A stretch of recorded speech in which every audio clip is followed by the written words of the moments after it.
Breaking news. I've been speaking the wrong Pashto my entire life, according to my comments. So instead of having an identity crisis, I thought I'd break it down with the help of this Pakul hat. My name is Aina. I'm a journalist who grew up speaking multiple dialects of Pashto, like this one.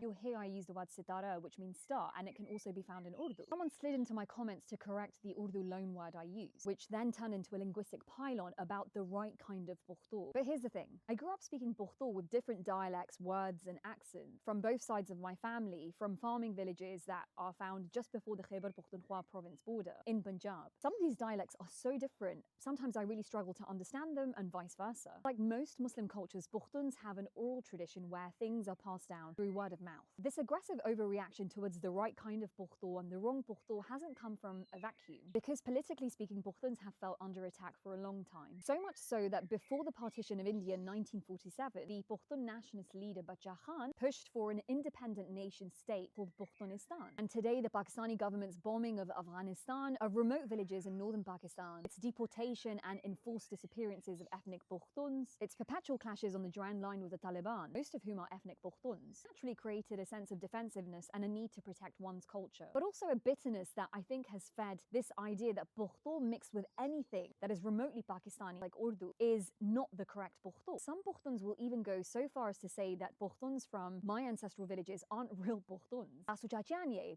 Chach meaning the Chach Valley in Attock. And this fear of the wrong language exists in every community. In England, there's a classist way of thinking that anyone who can't speak the Queen's English, BBC English, received pronunciation, is not speaking proper English. In America, African American vernacular was actually disparaged as lazy and as slang, even though grammatically it was actually more complex than standard American English. Those of us who speak different dialects are able to code switch between them like we can change identity. That's a linguistic superpower. It's not a shameful dilution of language. To the advocates of a pure Pashto, I'm going to teach my kids my dialect of Pashto and probably some Arabic and Dari and French because I'm a confused diaspora kid. Because if you think about it, language is like water. It's not stagnant. It absorbs things around it naturally and it becomes richer because of this. My name is Aina Khan. I'm a British Pakistani Pakhtun journalist who covers South Asia. Every week, I'll be rabbit holing into a new topic or story. So make sure you follow and let me know what you think in the comments. Maybe you'll see me waxing poetic in this Pakul hat again.